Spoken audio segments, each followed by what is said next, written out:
Yang cuan siapa yang cuan? Yang cuan pasti Mbak Katram. Yang cuan siapa yang cuan? Yang cuan pastilah Bandar. Yang cuan mana yang cuan?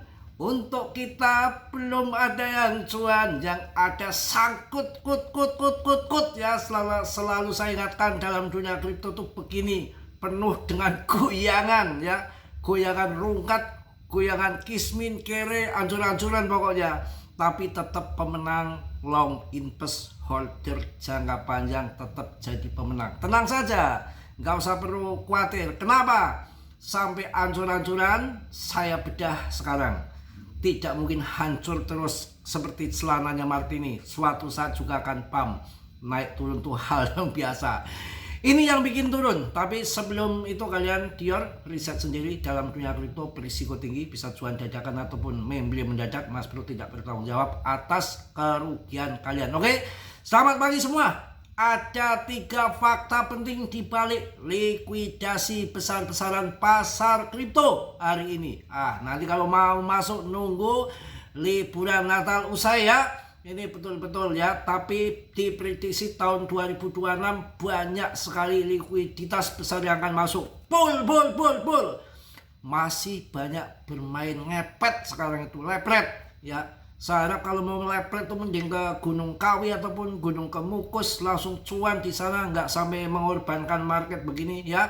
Ini pasar kripto kembali mengalami tekanan dalam 24 jam terakhir, tercermin dari lonjakan likuidasi di berbagai aset utama. Data liquidation ya, ini menunjukkan dominasi likuidasi posisi long, menandakan banyak trader terlalu optimistis sebelum pasar bergerak berlawanan arah. Kondisi ini biasanya muncul saat volatilitas meningkat dan likuiditas pasar menipis. Hancur market itu. Spotnya ini yang pemain spot lagi tipis. Semua ingin cepat kaya dadakan, ingin cuan mendadak, main leplet tapi malah ujung-ujungnya habis semua. Hati-hati. Untuk pemula, ilmu kalian masih cepat, masih cetek, jangan coba-coba main likuidasi. Kalau dana kalian nggak besar untuk nutup fee, Anda nggak mampu, ya nanti bisa dilikuidasi dengan singkat, apalagi yang leplet tinggi ya. Ethereum dan Bitcoin mendominasi likuidasi terbesar. ETH mencatat nilai likuidasi tertinggi dengan total sekitar 192,48 juta dolar. Wah, dan disusul BTC sebesar 177,03 juta dolar. Edan. Dominasi 2 aset terbesar ini menunjukkan bahwa tekanan pasar tidak hanya terjadi di altcoin, tetapi juga di aset kripto utama. Sebagian besar likuidasi berasal dari posisi long, mengindikasikan kegagalan harga untuk melanjutkan tren naik jangka pendek aja ya. Duitnya kisi ngendi? Duitnya tuh dari mana? Pinjol terus, lama-lama pinjolnya bangkrut. Udah pinjol semua aja ya, bercanda loh. Pinjol semua ya, masukkan leplet tingkat dewa. Aduh, ini permainannya makin seru, makin gila. Hancur mina ya. Situasi ini seringkali terjadi setelah fase konsolidasi atau rally singkat, ketika trader menggunakan leplet tinggi dengan ekspektasi kelanjutan kenaikan harga. Saat harga bergerak berlawanan, likuidasi paksa mempercepat tekanan jual di pasar. Wah, mau pam.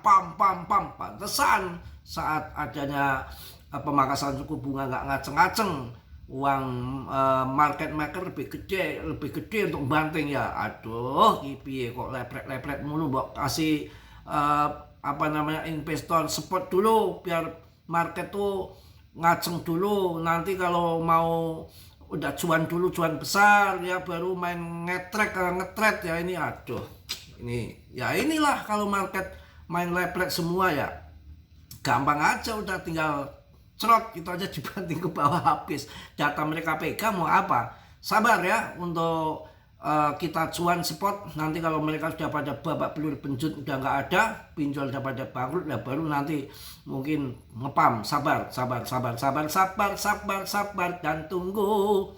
Altcoin ikut tertekan, Sol dan XRP menonjol juga di luar BTC dan ETH. Ada Solana, Ripple, XRP juga mencatat likuidasi signifikan. Sol mengalami likuidasi sekitar 36,09 juta dolar, sementara XRP berada di kisaran 15,13 juta dolar. Dogecoin juga turut juga di short, turut masuk daftar dengan likuidasi hampir 12 juta dolar. Wah, ini Elon ini nge-short.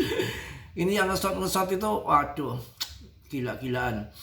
Mencerminkan pelemahan sentimen di aset berisiko lebih tinggi. Pola ini menunjukkan bahwa altcoin cenderung mengalami dampak lebih besar saat pasar memasuki fase risk off ketika BTC melemah atau bergerak sideways. Trader sering menutup posisi altcoin terlebih dahulu untuk mengurangi eksposur resiko. Terserah lo lah, gemblung lah. Dominasi likuidasi long dan dampaknya ke pasar. Data total likuidasi memperlihatkan ketimpangan yang jelas antara posisi long dan short. Dalam 24 jam terakhir, total likuidasi mencapai sekitar 596,92 juta dolar edan-edanan, dengan mayoritas berasal dari posisi long. Lebih dari 180 ribu trader terdampak. Menandakan luasnya efek pergerakan harga ini di pasar kripto. Dominasi likuidasi long seringkali menjadi fase pembersihan lepret yang sehat bagi pasar setelah tekanan ini mereda. Sehat-sehat ya, long invest pemenangnya. Volatilitas biasanya menurun dan harga berpotensi menemukan keseimbangan baru. Namun selama likuidasi masih tinggi, pasar cenderung bergerak fluktuatif dan sulit membentuk tren yang jelas ya. Ya salah sendiri main kayak gitu. Wah gila. Ini hari ini yang nangis ya. Trader tuh banyak banget kawan. Mantep ya. 184 ribu. Mudah-mudahan kalian nggak ikut ya. Kalian nggak ikut ya. Payah kalian kalau kena juga ya. Tenang saja, apa itu likuidasi dalam pasar kripto? Likuidasi terjadi ketika posisi leverage trader ditutup otomatis karena margin tidak cukup akibat pergerakan harga yang berlawanan. Sudah duitnya pas-pasan, main leverage tinggi, waduh kacau. Mengapa likuidasi posisi long mendominasi? Dominasi likuidasi long menunjukkan banyak trader bertaruh harga naik. Ternyata pasar justru bergerak turun atau melemah. Itu hajar ambil 200 ribu trader. Mengapa Bitcoin dan ETH mencatat likuidasi terbesar? Karena BTC dan ETH memiliki volume perdagangan dan penggunaan leverage paling besar di pasar kripto. Mantap ini. Biarinlah ya yang nanti tenang saja, yang belum cuan sabar. Cuan dan cuan. Ini siapa yang udah cuan ini? Bandar sama Mbah Katram. Kalian masih sangkut sama Mas Bro juga masih sangkut. Kita lihat bersama di sini apa yang terjadi saudara-saudara. Ketakutan, ketamakan, fear and greed di 21. Altcoin season di 22/100. Harga sangat didasar dengan BTCD yang masih menjulang tinggi ngaceng kayak pohon bambu ya. Gak turun-turun, resek juga di BTCD nya ya. Ini koin CMC nih, murah nih. Kalian bisa hajar, saya bilang bolak-balik ini gak turun-turun. CMC hajar tuh nanti jadi 5 juta kalian enggak. Setelah 5 juta jual kambing baru masuk. Salah. Kalau mau masuk sekarang, jangan nanti udah 5 juta baru masuk ya. Solana Cardano 6.300-an hajar. Hyperliquid mulai mencret juga. Chainlink semua turun dah, pusing, nggak ada yang nggak naik, pokoknya turun semua. Saatnya serok tapi nunggu nanti ya Natalan. Uniswap turun juga, cari koin yang bagus-bagus. Ini Katun, si CC Katun ini yang masih hoki ya. Saya udah bilang waktu harga 700 masuk ya. Nggak apa-apalah ya. Yang penting PP masih di 42 top CMC dengan market cap yang masih besar. Oke, lumayan ya, lumayan. Jangan khawatir. Polygon hajar. Mungkin itu aja yang saya sampaikan pagi hari ini. Panpun pilih koin yang bagus-bagus ya. Obral ya, semua lagi turun. Ada yang ngeput analisa salah apaan? Trader kelas dunia aja analisa bisa salah. Semua itu nggak ada analisa yang salah. Yang salah dan benar itu dibikin, dikontrol sama bandar. Ya kalau lepret tinggi semua, ngaceng ke atas semua, ini yang pemula biar tahu, pasang long semua ke atas, tingkat dewa ratusan kali lipat lepretnya. Siapa yang mau bayar bandar juga cari cuan, dibanting ke bawah, jebret, makan uang trader itu di situ. Ya kemudian di short ke bawah, arah ke bawah dihajar, ya dibentalkan ke atas. Ya kita yang main spot cuan begitu, sabar. Ini belum, mereka masih ngelepret ke atas terus itu long, sabar ya. Bukan berarti Mas Bro analisanya nggak tepat, keliru mulu. Kurang ajar, bener itu aja. Trader kelas dunia 200-an ribu trader aja meleset semua, mau mereka kendalikan, bisa dibaca. Ya saya bilang kemarin short gitu kan, sosot bukan nyosot. Ya tuh, kalau saya kasih tahu nggak percaya, siapa yang dikasih tahu nggak percaya? Semalam saya bilangin bet di short, wah harga udah turun 34%, kalian cuan, kurang apa di sini? Apalagi yang masuk grup, wah semalam nge-short ratusan juta, udah uangnya miliaran. Ya disangka meleset. Anda taunya cuan mulu, nggak tahu fundamentalnya kripto bagaimana yang lagi terjadi. Mau berpikir dikit. Wong edan berpikir kok, wong edan aja udut kok, kalian kok nggak udut ya. Tuh kasus pokoknya ya. Mungkin itu aja yang saya sampaikan. Tetap semangat, tetap yakin, rezeki nggak akan kemana. Tunggu PP sampai meleset ke Rp1.000 kalau perlu ya. Pokoknya yang saya sampaikan kalian jangan telan mentah-mentah ya, berisiko tinggi. Saya selalu sampaikan dalam dunia kripto sangat parah sekali, berisiko tinggi.